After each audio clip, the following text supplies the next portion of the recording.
శ్రీ గురుభ్యో నమ. ఇప్పుడు మనం 37వ శ్లోకం గురించి చెప్పుకుందాం. శ్రీకృష్ణ పరమాత్మని వివిధ నామాలతో కీర్తించగా మానవులు ఎంత అజ్ఞానులై వ్యసనాల పాల్పడి చెడిపోతున్నారని బాధపడుతున్నారు కులశేఖరులు. ఏమని? అనంత వైకుంఠం ముకుంద కృష్ణ గోవింద దామోదర మాధవేతి వక్తుం సమర్థోపి న భక్తి కశ్చిత్ అహో జనానాం వ్యసనాభిముఖ్యం అంటూ ఏమంటున్నారు? శ్రీ కులశేఖరులు కొల్లి నగరాన్ని పరిపాలించిన చక్రవర్తి. ఈయన తన రాజ్యంలో ప్రజలకు భగవద్భక్తిని బోధింపచేసి వారి హితమును కాంక్షించేవారు. రాజు అనగా ప్రజలను సన్మార్గంలో ప్రవర్తింపచేయవాడు కదా. ప్రజానాం వినయాదానాత్ రక్షణాత్ భరణాదపి సపిత అని రఘువంశంలో చెప్పబడింది. కానీ ఎన్ని విధాలు చెప్పినను కొందరు జనులు భగవన్నామమును ఉచ్చరించగా వ్యసనములలో పడి వానికి బానిసలై భగవద్భిముఖులుగా జీవితం గడపటం చూసి చాలా బాధపడ్డారు.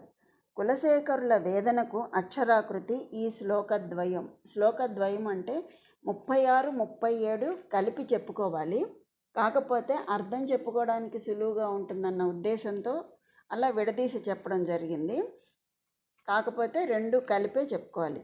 శ్రీనాథ నారాయణ వాసుదేవ శ్రీకృష్ణ భక్త ప్రియ చక్రపాణే శ్రీ పద్మనాభాచ్యుత కైటభారే శ్రీరామ పద్మాక్ష హరే మురారే అనంత వైకుంఠ ముకుంద కృష్ణ గోవింద దామోదర మాధవేతి వక్తుం సమర్థోపి న భక్తి కశ్చిత్ అహో జనానాం వ్యసనాభిముఖ్యం. అలా రెండు కలిపే చెప్పుకోవాలి. అది అర్థం చెప్పుకోవడానికి సులువుగా ఉండడం కోసం నేను ఇలా విడదీసి చెప్పడం జరిగింది.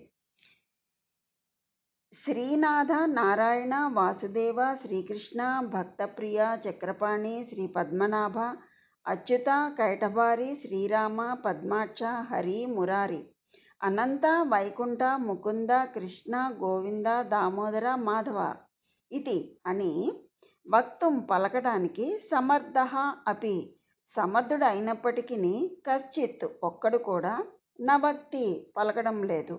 అహో అయ్యో జనానాం జనుల యొక్క వ్యసనాభిముఖ్యం వ్యసనముల యందు ఆసక్తి ఎంతటిదో అంటూ ఇంకా ఏమంటున్నారు? అనంత తుదిలేనివాడా, వైకుంఠ ఓ వైకుంఠుడా, ముకుంద ఓ ముకుందుడా, కృష్ణ ఓ శ్రీకృష్ణమూర్తి, గోవింద ఓ గోవిందుడా, దామోదర ఓ దామోదరుడా, మాధవ ఓ లక్ష్మీ వల్లభ ఇది అని వక్తుం చెప్పటానికి సమర్థోపి శక్తి కలవాడైనప్పటికీ కశ్చిత్ ఒక్కడైనా నవక్తి చెప్పడు. అహో అయ్యో జనానా మూఢులకు వ్యసనాభిముఖ్యం దుఃఖములందలి ఉత్సాహము ఎంతటిదో కదా అని బాధపడుతున్నారు. నిన్న మనం హరే మురారే వరకు చెప్పుకున్నాం కదా. ఆఖరిది హరే అన్నీయును సరియే పాపములు చేసిన ఎట్లు అని అడిగారు కదా జనాలు. అప్పుడు కులశేఖరులు చెప్పారు. ఏమని చెప్పారు?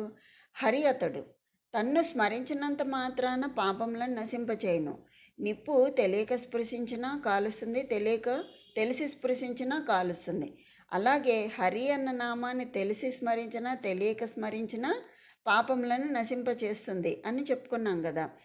ఆ తర్వాత మళ్ళీ ఏమని ప్రశ్నిస్తున్నారు? శత్రువులు సహాయ సంపన్నులైనట్లయితే ఏ విధంగా చేయాలి అంటే అప్పుడు అంటున్నారు కులశేఖరులు, శివుని దగ్గర వరము పొంది సకల లోకములను ఆడించుచుండిన నరకాసురునికి స్నేహితుడును, 5 తలలు 10 చేతులు కలిగిన మురాసురుని చంపిన వాడతడు, అందుకు మురారి అయ్యాడు అని ఇంతవరకు చెప్పుకున్నాం. ఆ తర్వాత మళ్ళీ ఏమని అడుగుతున్నారు ఈ జనులు? స్వామి ముసలివాడైపోతే ఎలా అంటున్నాడు. ఆయన అనంతుడు. సరే అతనికి స్థలం ఉన్నదా అని అడుగుతున్నారు. ఉన్నది. తర్వాత పదంలో వైకుంఠాన్ని ఉంది కదా. వైకుంఠుడు అతడు, వైకుంఠం ఉన్నది. ఎట్లు పిలుచుకుని పోతాడు అంటే ముకుందుడు అతడు. ప్రకృతి బంధమును విడిపించి విరజానదిలో స్నానమాచరింపచేసి తన ఊరికి పిలుచుకొని పోతాడు. అతడు కృష్ణుడు, పరిపూర్ణానంద స్వరూపుడు, ముకుందుడు, ముక్తినిచ్చేటటువంటి వాడు. ఆ విధంగా ఆయన బంధాన్ని విడిపించి తీసుకెళ్ళిపోతాడు. సరే, మీ మాట నమ్మాల్సిందేనా? మరి ప్రమాణం ఉందా అని అడుగుతున్నారు. ఉంది. ఏమిటది? గోవిందుడు అతడు అని చెప్తున్నారు కులశేఖరులు. అయితే చాలా గొప్పవాడిగా ఉన్నాడే. అవును, గొప్పవాడే. ఎలా? దామోదరుడు అతడు. ఘనుడైనను సౌలభ్యం ఉన్నది. తల్లి అయినటువంటి యశోద తన్ను కట్టబోవుగా కట్టుపడకుండా ఆమె శ్రమను చూచి కట్టుపడినాడు అని చెప్పి చెప్తున్నారు కులశేఖరులు. ఇది తిరుప్పావై 5వ పాసురంలో కూడా చెప్పబడి ఉంది. అతడు మాధవుడు, అంటే లక్ష్మీనాథుడు, భాగ్యము నొసుగును. లక్ష్మీదేవి పురుషకారము చేయును. మాధవుడనిన యాదవుడని అర్థము. యాదవుడై లీలా విభూతికి విచ్చేసెను. మాధవ అంటే ఇంతకంటే గొప్పవాడు లేడని అర్థము. ఈ రీతిగా భగవంతుని కళ్యాణ గుణములను తెలుపునటువంటి నామములను సామర్థ్యం ఉండి కూడా ఒక్కడైనను చెప్పకపోవటం చాలా ఆశ్చర్యంగా ఉంది అని చెప్పి బాధపడుతున్నారు. అంటే ఒక్క నామానైనా చెప్పండి, స్మరించండి, స్మరిస్తే ఆ ముకుందుడు ముక్తినిస్తాడు అని చెప్పి ఆయన వాపోతున్నారనమాట. మనకి ఎంతో బాధపడుతూ చెప్తున్నారు, మీరు స్మరించండి అని చెప్పి. ఇంకా ఏం చెప్తున్నారు? కేవలం స్మరణ మాత్రాన అభీష్ట ఫలాలు ప్రసాదించే భగవన్నామాన్ని విస్మరించి జనులు క్లేశకరములైన కార్యాలలో ఆసక్తులై జూదం మొదలైనటువంటి వ్యసనాలతో కాలం గడుపుతూ ఉండటం ఎంతో శోచనీయం అని చెప్పి చెప్తున్నారు. ఈ విధంగా నిరంతరము ఆ నామస్మరణలోనే ఉండి ముక్తి పొందినటువంటి ఒక మహానుభావుడు ఉన్నాడు. ఆయన ఎవరు అంటే, తాను తిన్నా తినకపోయినా అన్నమో రామచంద్ర అంటూ ఆకలితో అలమటించే అభాగ్యులకు పట్టెడు అన్నం పెట్టి ఆకలి తీరిస్తే అంతకన్నా పుణ్యం మరి ఇంకేముంటుంది? అలాంటి పుణ్యాత్ములనే పరమాత్మ ఎంతగానో ఇష్టపడతాడు. అంతే కదండి. మానవునిగా జన్మించి మానవత్వంతో మెలగి పరమాత్మ అనుగ్రహానికి పాత్రులైన వారు ఎందరో ఉన్నారు. అటువంటి వారిలో ఒకరు రంతిదేవుడు. పూర్వకాలంలో సంకృతి అనే రాజు ఉండేవాడు. ఆయన కుమారులే రంతిదేవుడు, గురువు. రంతిదేవుడు మహాపరాక్రమవంతుడు, న్యాయశీలిగా, దయాళువుగా, ధర్మపరాయణుడిగా, త్యాగిగా 3 లోకాల్లో పేరు గడించాడు. రంతిదేవుడిది చాలా జాలిగుండె. నిరుపేదల వ్యధలకు చెలించిపోయేవాడు. వారికి తన సర్వస్వాన్ని దానం చేసేవాడు. అలాగే తన సిరి సంపదలను, రాజ్యాన్ని కూడా దానం చేసేశాడు. ఆ తర్వాతి రోజు అతనికి ఒక ప్రశ్నగానే మిగిలింది. ఏమీ అట్టిపెట్టుకోవాలి, అన్ని దానం చేసేశాడు. జీవయాత్ర నడవటం, కుటుంబాన్ని పోషించడం కష్టమైంది. ఎన్నోసార్లు పస్తులుండాల్సి కూడా వచ్చేది. అయినా కూడా దొరికిన దానిని దొరికినట్లు పేదలకు దానం చేసేవాడు. ఒకసారి 48 రోజుల వరకు ఆహారమే కాదు, నీరు అరకొరగా లభించడం కూడా గగనమైంది. ఆకలి దప్పులతో కృషించినటువంటి ఆయనకు వణుకు మొదలైంది. సరే, ఇలా 48 రోజులు ఉపవాసమే ఉన్నాడు, కటిక ఉపవాసం. 49వ రోజున ఆయనకు పరమాన్నం, నీరు లభించాయి. అప్పటికి కుటుంబ సభ్యులందరూ కూడా చిక్కి శల్యమైపోయారు. ఆవురావురమంటూ తినేందుకు కూర్చున్నారు రంతిదేవుడు, అతని కుటుంబ సభ్యులు. అంతలోనే ఒక బ్రాహ్మణుడు అతిథిగా వచ్చి నిల్చున్నాడు. రంతిదేవునికి, అతని కుటుంబ సభ్యులకు ఆకలి మండిపోతూ ఉంది. అయినా అందరిలోనూ శ్రీహరిని దర్శించే రంతిదేవుడు ఆహారంలో కొంత భాగాన్ని బ్రాహ్మణుడికి ఇచ్చాడు. అతిథి అతను పెట్టింది తృప్తిగా తిని వెళ్ళిపోయాడు. మిగిలిన ఆహారాన్ని తిందామని కూర్చున్నారు పాప రంతిదేవుడు, మిగిలిన కుటుంబ సభ్యులు. ఇంతలో ఒక శూద్రుడు అతిథిగా వచ్చాడు. శ్రీహరినే స్మరిస్తూ మరికొంత ఆహారాన్ని అతనికి ఇచ్చేశాడు. ఇక కొంచెం మిగిలి ఉంది. ఇంతలో కొన్ని కుక్కల్ని వెంటబెట్టుకొని మరొక వ్యక్తి వచ్చాడు. అయ్యా, నేను ఈ కుక్కలు ఎంతో ఆకలితో ఉన్నాం, ఆహారం పెట్టండి అంటూ అడిగాడు. మిగిలిన దాన్ని అతనికి కుక్కలకు పంచిపెట్టేశాడు. రంతిదేవుని వద్ద ఆహారం ఏమీ మిగలలేదు, ఒక్క నీరు మాత్రమే ఉంది. ఆ నీరు కూడా ఒక్కరి దప్పిక మాత్రమే తీరుస్తుంది. రంతిదేవునికి బాగా దాహంగా ఉంది.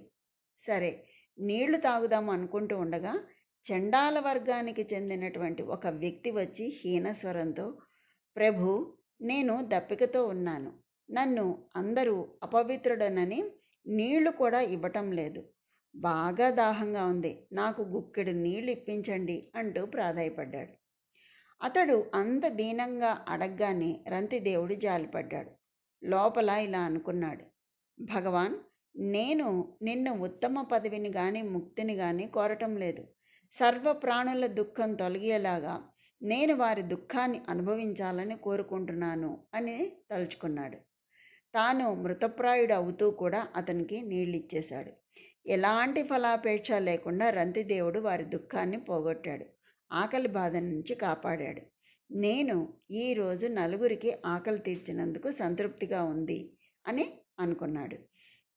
రంతిదేవుడి యొక్క స్థైర్యం, భక్తి చూసి త్రిమూర్తులు ప్రసన్నులయ్యారు.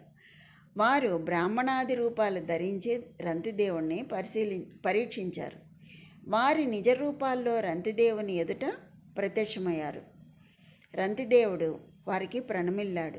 వారు అతనిని వరం కోరుకోమన్నాను. ఏ కోరికలు లేని ఆయన ఏమీ కోరలేదు. రంతిదేవుడి చిత్తం పరమేశ్వరంలో లగ్నమై పరమాత్మలో తాదాత్మ్యం చెందింది. త్రిగుణాత్మకమైన మాయ ఆయన నుంచి స్వప్న సదృశంగా అదృశ్యమైపోయింది. రంతిదేవుని అర్ధాంగితో సహా కుటుంబ సభ్యులందరూ కూడా రంతిదేవుని సాంగత్యం కారణంగా సాయుధ్యం పొందేశారు. అందరూ కూడా తాను తిన్నా తినకపోయినా అన్నమో రామచంద్ర అంటూ ఆకలితో అలమటించే అభాగ్యులకు పట్టెడన్నం పెట్టి ఆకలి తీరిస్తే అంతకన్నా పుణ్యం మరి ఇంకేముంటుంది?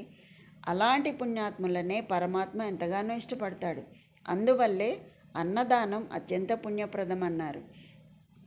ఆకలితో ఉన్నవారికి ఏ అర్హత చూడకుండా వెంటనే అన్నం పెట్టాలన్నది మన ధర్మం. రంతిదేవునిలో ఆకలి తీర్చాలనే మానవత్వం దానికి బన్ని తెచ్చాయి. అదే అతని అనితర త్యాగానికి తోడయ్యాయి. మరుక్షణమే దేవుడు అక్కడ ప్రత్యక్షమై అతనికి మోక్షప్రాప్తిని కలుగచేశాడు. ఈ రంతిదేవుడు భాగవత పురాణం నవమ స్కందంలో ప్రస్తావించబడిన చంద్రవంశపు రాజు. దానగుణానికి మచ్చుకగా ఈయన్ని ప్రస్తావిస్తారు. రాజ్య రాజ్యాన్ని పరిత్యాగం చేసి అడవిలో సన్యాసి జీవితం గడుపుతూ ఉంటాడు. రంతిదేవుని ప్రస్తావన భాగవత పురాణంతో పాటు మహాభారతంలోనూ సంస్కృత కవి కాళిదాసు రచించిన మేఘదూతంలోనూ కూడా వస్తుంది. ఇది రంతిదేవుని రాజధాని రంతిపురం. ఇది చంబల్ ప్రాంతంలోని ఆధునిక రణతంబూరుగా పరిగణించబడుతోంది. చంబల్ ప్రాంతం రాజస్థాన్, ఉత్తరప్రదేశ్, మధ్యప్రదేశ్ రాష్ట్రాలు 3 కలిసే ప్రాంతాల్లో ఉంది ఈ చంబల్. ఈ విధంగా ఆయన 48 రోజుల పాటు వరుసగా ఉపవాసం ఉండి 49వ రోజు చేసినటువంటి ఆ దానానికి భగవంతుడు ఎంతో సంతృష్టి చెంది అతనికి మోక్షాన్ని ప్రాప్తింపచేశాడు. అందుకనే కులశేఖరులు కూడా వాపోతున్నది అదే. ఏమని అంటే, అనంత, వైకుంఠ, ముకుంద, కృష్ణ, గోవింద, దామోదర, మాధవ, ఇలా భగవంతుని పవిత్రమైన నామాలు ఉచ్చరించడానికి మానవులకు సామర్థ్యం ఉంది. అయినా కూడా మానవులు ఎవ్వరూ కూడా అలా ఉచ్చరించలేకుండా ఉండిపోవడం ఎంతో దురదృష్టకరం. కేవలం స్మరణ మాత్రంననే అభీష్ట ఫలాలు ప్రసాదించే భగవన్నామాన్ని విస్మరించి జనులు క్లేశకరములైనటువంటి కార్యాలలో ఆసక్తులై జూదం మొదలైనటువంటి వ్యసనాలతో కాలం గడుపుతూ ఉండటం ఎంతో శోచనీయం అని చెప్పి ఆయన బాధపడుతున్నారన్నమాట. అంటే ఆయన చెబుతున్నది, ఒక్కసారైనా కూడా ఆ నామస్మరణ చేసినట్లయితే ఆయన మనల్ని సన్మార్గంలో ప్రవర్తించేటట్టు చేస్తాడు. ముక్తిని, మోక్షాన్ని కూడా ప్రసాదిస్తాడు. అందుకని ఏ కారణం చేతనైనా సరే భగవన్నామ స్మరణ చెయ్యండి అని చెప్పి ఆయన మనకి ఇంత ఆర్తిగా చెప్తున్నారన్నమాట. ఆయన శ్లోకాల్లోని వచ్చి కనిపించేటటువంటి ఆర్తి ఎంత చక్కగా చెప్తున్నారో చూడండి. ఎంత చిన్న చిన్న నామాలలో, తేలికైన నామాలలో చెప్పి వాటి యొక్క అర్థాన్ని మనకి తెలియచేస్తూ ఏ ఒక్క నామాన్ని పట్టుకున్నా మనం ముక్తిని పొందుతాము అని చెప్పి ఆయన మనకి తెలియచేస్తున్నారు. కనుక మనం కూడా ఏదో ఒక నామాన్ని పట్టుకొని ఆ ముకుందుని చేరుకుందానికి మనము నిరంతరం నామస్మరణ చేస్తూ ఆ ముకుందునిలో ఐక్యమవ్వడానికి మన వంతు మనం ధ్యానం చేస్తూ ఆయన్ని చేరుకుందాం. కనుక ఆ ముకుందుని యొక్క అనుగ్రహం అందరికీ కలగాలని కోరుకుంటూ స్వస్తి.